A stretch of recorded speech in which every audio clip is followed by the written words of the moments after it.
Hello दोस्तों, स्वागत है आपका मेरे यूट्यूब चैनल सीखो मैथ्स पर, जहां हम आज यूपी टीजीटी मैथ्स की कट ऑफ के बारे में बात करेंगे कि कट ऑफ क्या रह सकती है।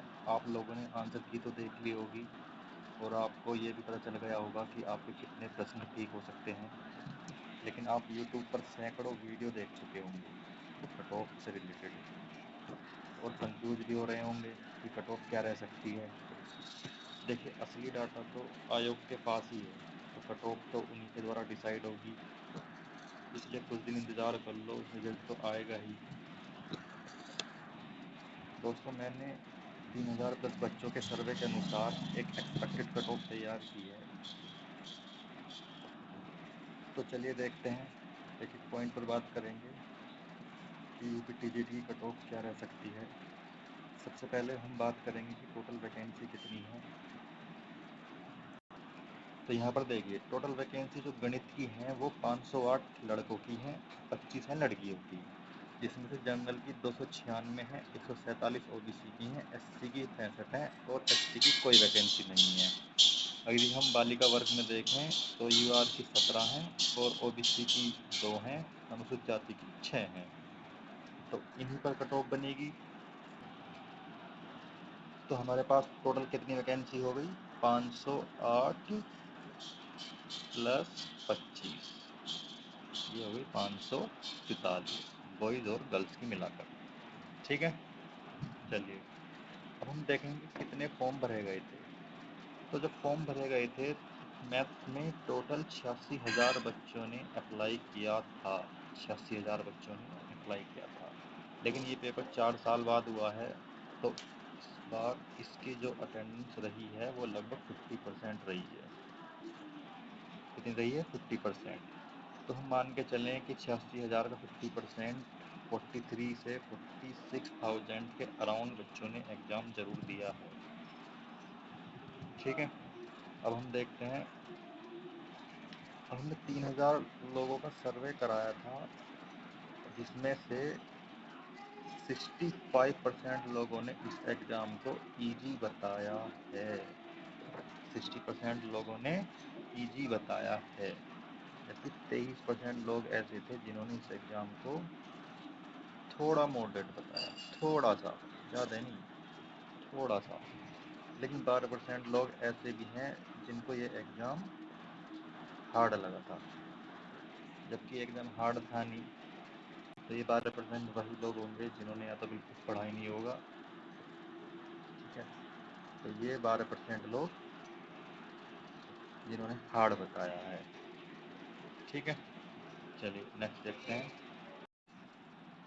तो जब हमने 3,000 कैंडिडेट्स का सर्वे किया तो उसमें से 28% लोग ऐसे थे जिन्होंने 80 से 90 प्रश्न को ठीक बताया और 42% लोग ऐसे थे जिन्होंने 90 से 100 क्वेश्चन ठीक हैं उनके। उन्होंने ये कहा है कि उनके 90 से 100% लोग 90 से 100 क्वेश्चन उनके ठीक हैं और 21% लोगों ने कहा है कि उनके 100 से 110 प्रश्न ठीक हैं। देखिए कितना बड़ा आंकड़ा है कि 21% लोगों ने 100 से 110 प्रश्न ठीक बताए हैं और 9% लोग ऐसे हैं जिनके क्वेश्चन 110 से ऊपर जा रहे हैं, 110 से 125 तक। यदि मैं इन 3,000 बच्चों का 9% निकालूं तो लगभग कितना बैठेगा? 270 बच्चे ऐसे हैं जो 110 से 125 क्वेश्चन तक ठीक कर लिए हैं। ठीक है, लेकिन यदि हम माने इसमें से कि चलो 100 बच्चे ऐसे हैं जिन्होंने गलत डाटा दिया, मतलब उनके इतने क्वेश्चन ठीक होंगे नहीं है, ठीक है, तो भी कितने बच्चे बैठे हैं? 170। लेकिन आप ये चीज़ देखिए कि 3,000 बच्चों में ही 170 बच्चे ऐसे हैं जिनके 110 से ऊपर मार्क्स जा रहे हैं। अब आप इसी हिसाब से अंदाज़ा लगा लीजिए कि लगभग 45,000 बच्चों ने एग्ज़ाम दिया होगा, तो ईजीली 508 और 25 बच्चे ऐसे मिल जाएंगे कि जिनका स्कोर अच्छा स्कोर होगा। ठीक है, इतना तो तय है कि कट ऑफ 115 से तो नीचे रह ही नहीं सकती। इतना तो तय हो चुका है कि कट ऑफ 115 से बिलो नहीं रहेगी, 115 से ऊपर ही रहने वाली है। ठीक है, चलिए अब हम आगे देखते हैं कि कट ऑफ हाई और लो के क्या फैक्टर हो सकते हैं। एक तो एग्ज़ाम लेवल, दूसरा अटेंडेंस। चलो मान लिया अटेंडेंस 50% थी, 43,000 बच्चों ने एग्ज़ाम दिया होगा मान लिया, ठीक है। लेकिन एग्ज़ाम लेवल तो काफ़ी इजी रहा है, लगभग 80 क्वेश्चन ऐसे थे जिनको करने में पेन भी नहीं उठाना पड़ रहा था। इतने आसान प्रश्न आए थे और कुछ क्वेश्चन थ्योरी बेस्ड थे, तो बच्चों ने इजीली कर लिए। सभी ने अपना स्कोर 125 में से 125 किए हैं, ठीक है सर। जब एग्ज़ाम सेंटर से बच्चे निकले हैं तो उन्होंने बताया कि हमने 125 क्वेश्चन ठीक किए हैं। चलो मान लिया कुछ क्वेश्चन गलत भी हो जाते हैं उनके, 8-10 क्वेश्चन, तो भी 115 क्वेश्चन उनके सही बैठ रहे हैं, ठीक है। चलो एक और फैक्टर जो लेते हैं, मान लिया आंसर की में 1-2 क्वेश्चन और गलत निकल गए, तो भी उनके 113 प्रश्न बिल्कुल सही बैठते हैं। तो इतना तो तय है कि कट ऑफ 110 से तो ऊपर ही जाने वाली है हर कैटेगरी के लिए, हर कैटेगरी के लिए कट ऑफ 110 से ऊपर ही जाने वाली है, ठीक है। चल, तो मैंने इस आंकड़े के अनुसार एक कट ऑफ तैयार की है जो ये है।